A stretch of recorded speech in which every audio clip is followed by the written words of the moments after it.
Good afternoon. In this lecture, we are going to start fourth chapter, that is Lagrangian and Hamiltonian formulation. Let us see first introduction. Why this Lagrangian and Hamiltonian formulation is required and what is the application of this formulation, we will see in detail.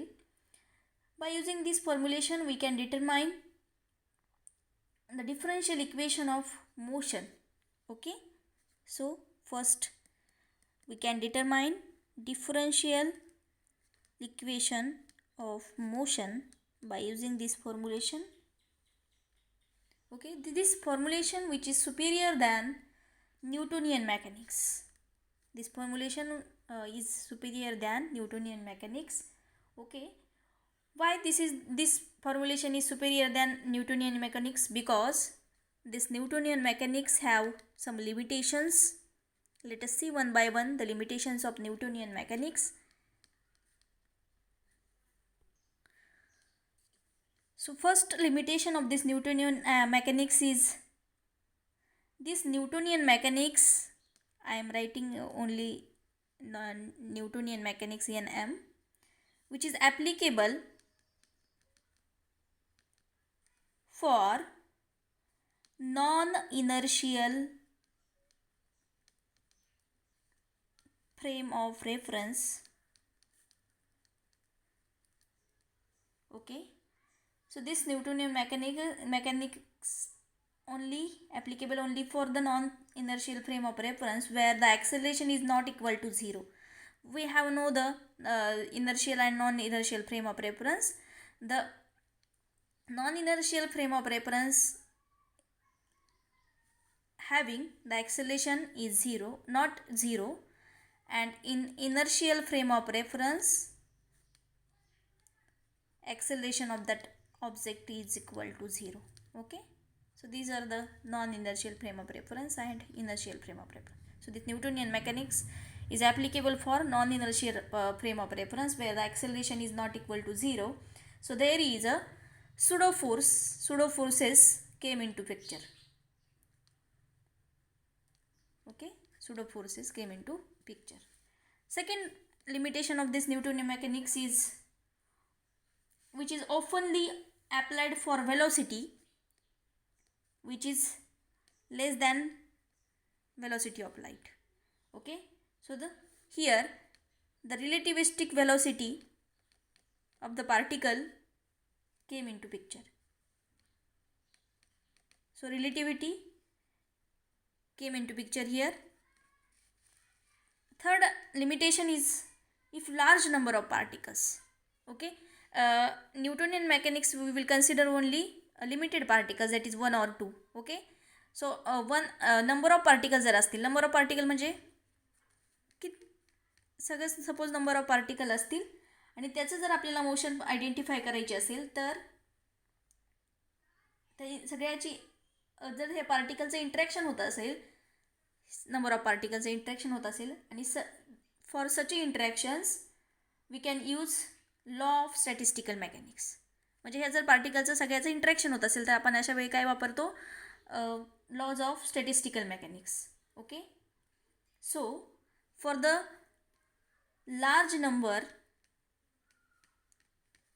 large number of particles, Newton's laws are invalid. Newton's laws are invalid. Okay, so here for such cases we will consider the laws of statistical mechanics because there is a probability of interaction. So that's why we will consider the laws of statistical mechanics. Okay, these are the some limitations of the Newtonian mechanics. So because of these reasons this Lagrangian and Hamiltonian is superior than the Newtonian mechanics. So let us start Lagrangian and Hamiltonian. So this is the concept, that is basic thing to understand here, the constraints in the Lagrangian and Hamiltonian. Basic thing to understand this Lagrangian and Hamilton, the basic thing is constraints. Okay, and after that we will consider the types of constraints, degrees of freedom, generalized coordinates and configuration space. Okay, let us see one by one. Let us start first constraint. How one by one आपण एक एक concept बघूया. पण पहिल्यांदा काय बघायचं आहे आपल्याला, कन्स्ट्रेंट म्हणजे काय असतात ते आपल्याला बघायचं आहे. ओके, तर त्याचे टाईप्स आपण बघू. त्यानंतर आपण बघूया degrees of freedom. So constraints is a restrictions on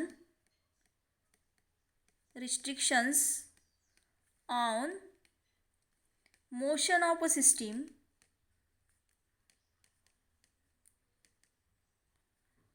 This constraints is a restrictions on motion of system. त्याला आपण काय म्हणतो, constraints. मग कुठले कुठले रिस्ट्रिक्शन्स आहेत? What are those restrictions? These restrictions occur due to constraint forces.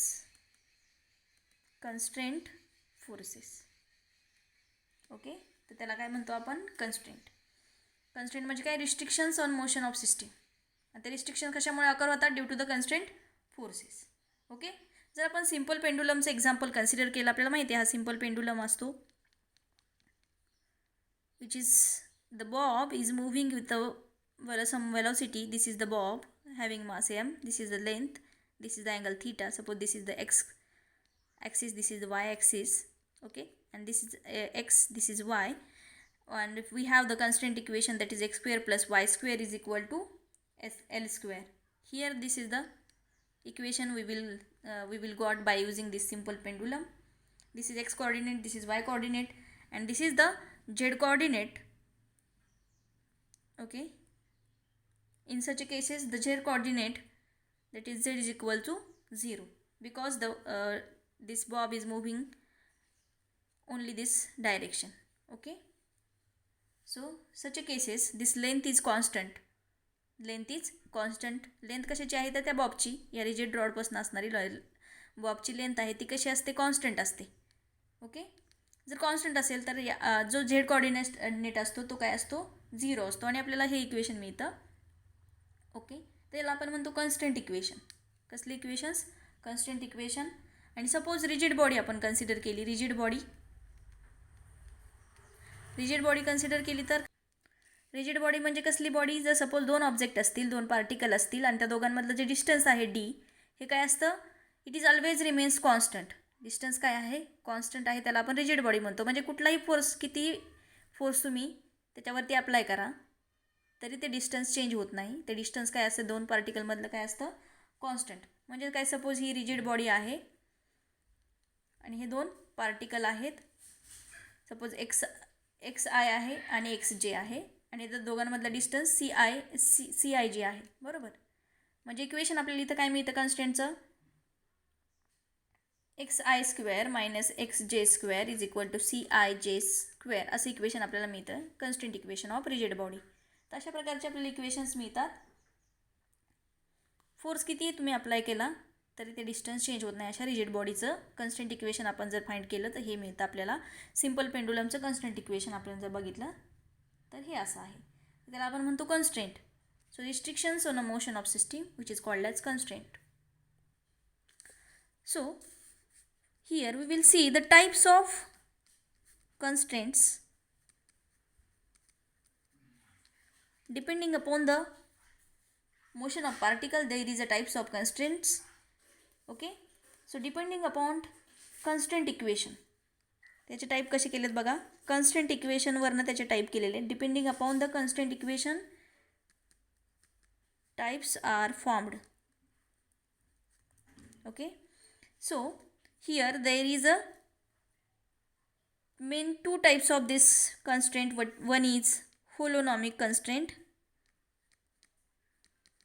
and another is non-holonomic constraint. The holonomic constraint कशाला म्हणायचं? The constraint which are formed due to the equation. हा constraint कशाच्या फॉर्ममध्ये असते? constraint are in the form of equation, okay, आणि that time also present here. Okay, असा constraint तो कशाच्या फॉर्ममध्ये असायला पाहिजे, इक्वेशनच्या फॉर्ममध्ये. म्हणजे कुठला, आपण हे बघितले कन्स्ट्रेंट इक्वेशन. ओके, जर असं कन्स्ट्रेंट इक्वेशन कन्स्ट्रेंट जर इक्वेशनच्या फॉर्ममध्ये असेल तर त्याला आपण म्हणतो होलोनॉमिक कन्स्ट्रेंट. हे बघितले इक्वेशन्स आपण, सिम्पल पेंडुलमचं आणि रिजिड बॉडीचं. त्यानंतर non holonomic constraint, second type आहे त्याचा, non होलोनॉमिक constraint. So this constraint are represented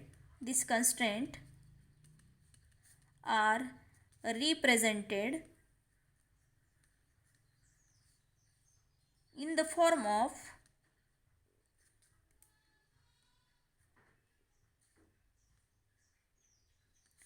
inequality. म्हणजे तिथं आपण इक्वेशन्स कन्सिडर करत नाही. Okay, in the form of inequality. म्हणजेच काय, सपोज एक सर्कल आपण कन्सिडर केला आणि हे एक ऑब्जेक्ट या डायरेक्शनमध्ये पण मूव्ह होतं आहे, हा पार्टिकल या डायरेक्शनमध्ये पण मूव्ह होतं आहे, बरोबर. पण या सर्कलच्या बाहेर जात नाही. हे सर्कलचे रेडियस काय आहे, आर आहे. सर्कलचे रेडियस आर आहे आणि हा पार्टिकल या डायरेक्शनमध्ये मूव्ह होतं, या डायरेक्शनमध्ये मूव्ह होतं, पण सर्कलच्या बाहेर जात नाही. मग अशा वेळेस इक्वेशन येतं काय, तर हे इक्वेशन एक्स असेल, ही वाय असेल, x square plus y square which is less than or equal to r square. अशा काही केसेसमध्ये काय होतं, इनइक्वेलिटी येते. काय येते, इनइक्वेलिटी. म्हणून हा कन्स्ट्रेंट आहे represented in the form of inequality. म्हणजे अशा टाईपचे केसेस जर असतील तर त्याला आपण नॉन होलोनॉमिक कन्स्ट्रेंट म्हणतो. So third type of the constraint is rheonomous constraint. Rheonomous constraint. असे कन्स्ट्रेंट जे असतात ते कशावरती डिपेंड असतात, which is time dependent. Time dependent equations, all time dependent equations are in rheonomous कन्स्ट्रेंटमध्ये येतात. म्हणजे जे काही टाईम डिपेंडंट इक्वेशन्स आहेत ते रिओनॉमस कन्स्ट्रेंटमध्ये असतात. म्हणजे असा कन्स्ट्रेंट जो टाईमवरती डिपेंडंट आहे. त्यानंतर सिलोनॉमस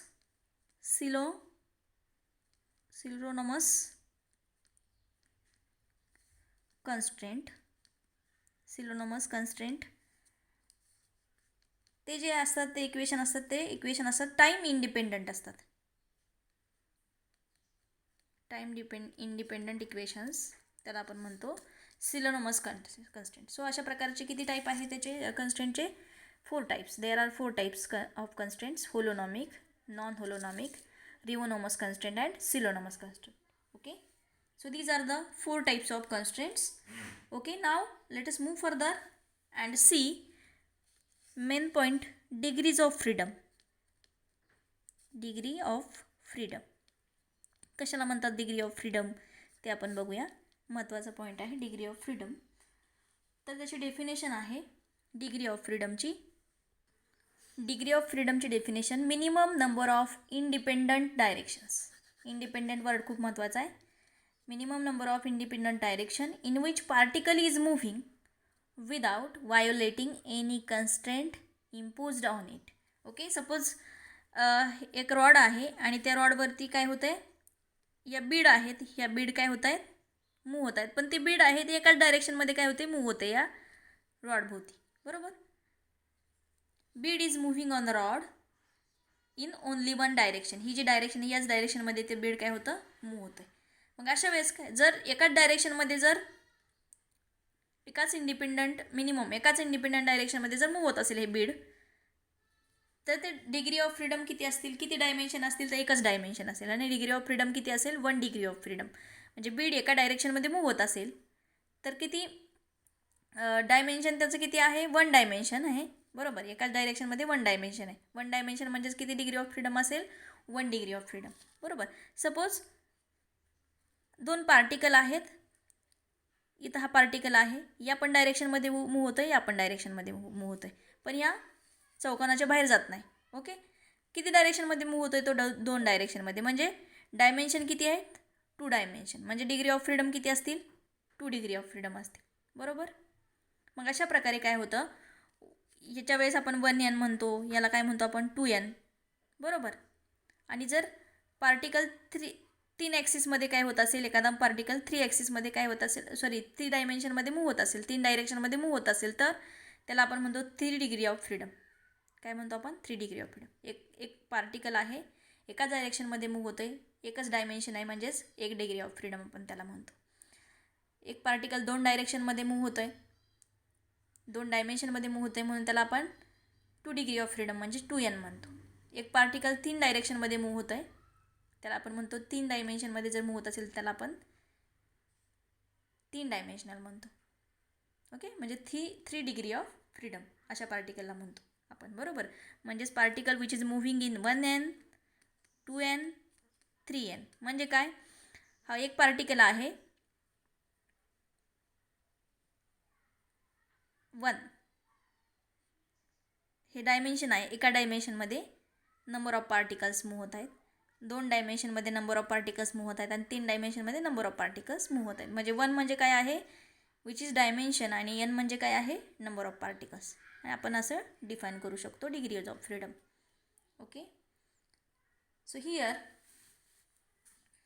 जर आपल्याला जर डायमेन्शन रिड्यूस करायचं असेल त्याचं, डिग्री ऑफ फ्रीडम म्हणजे 3n - k असं एक आपण इक्वेशन लिहितो का नाही. 3n - k म्हणजे काय आहे की k जे आहे ते काय आहे, k which is only holonomic constraint can reduce its dimension into 3n - k. म्हणजे हा जो होलोनॉमिक कन्स्ट्रेंट आहे तो काय करतो, रिड्यूस करतो डायमेन्शन. आपल्याला 3n - k म्हणजे काय की 3n पासून आपल्याला जर 1 डायमेन्शनल आपल्याला एखादं पाहिजे असेल डिग्री ऑफ फ्रीडम, तर ते रिड्यूस करण्यासाठी आपण हा k वापरतो, म्हणजेच काय आहे, होलोनॉमिक कन्स्ट्रेंट. आता आपल्याला बघायचे जनरलाइज्ड कोऑर्डिनेट्स म्हणजे कसले कोऑर्डिनेट्स. डेफिनेशन आहे बघा, minimum number of coordinates required to specify position or state of particle. म्हणजे कुठल्याही पार्टिकलची स्टेट किंवा पोझिशन डिफाईन आपल्याला करायची असेल तर त्याला आपण म्हणतो generalised coordinates. Minimum number of coordinates which is required to specify position or state of particles. आपल्याला माहिती आहे आपल्याकडं नंबर ऑफ कोऑर्डिनेट सिस्टीम आहेत, म्हणजे XY T. त्यानंतर आपल्याकडं कार्टेशियन कोऑर्डिनेट सिस्टीम आहे, त्याच्यामध्ये R, θ, φ आपण कोऑर्डिनेट घेतो. कार्टेशियन कोऑर्डिनेट सिस्टीम आहे. त्यानंतर सिलेंड्रिकल कोऑर्डिनेट सिस्टीम आहे, तिथं आपण ρ, θ, φ, Z असे सिलेंड्रिकल कोऑर्डिनेट्स वापरतो. ओके, मग जनरलाइज्ड कोऑर्डिनेट म्हणजे कसले कोऑर्डिनेट की जे यामधले नाहीत, म्हणजे यामधलं कुठलेही कॉम्बिनेशन तुम्ही वापरू शकता अशा टाईपचं, Y, θ, φ असं पण घेऊ शकता. कुठलंही एखादा प्रत्येकातलं एक कोऑर्डिनेट घेऊन ती जनरलाइज्ड कोऑर्डिनेट सिस्टीम तयार होते. किंवा ह्याच्यापेक्षा वेगळं जर तुम्हाला कोऑर्डिनेट सिस्टीम दाखवायची असेल, याच्यापेक्षा सुद्धा वेगळी, तर त्याला आपण म्हणतो जनरलाइज्ड कोऑर्डिनेट्स. म्हणजे याच्यामधली नाही किंवा याच्यामधलं कुठलाही एक घेऊन तयार होणारी, त्याला आपण म्हणतो generalised coordinate system. Okay, then configuration space, last point. Configuration space कशाला म्हणतात ते बघायचं आहे आपल्याला. ही जी स्पेस आहे त्याला कशाची स्पेस म्हणतो आपण, which is space of generalised coordinates.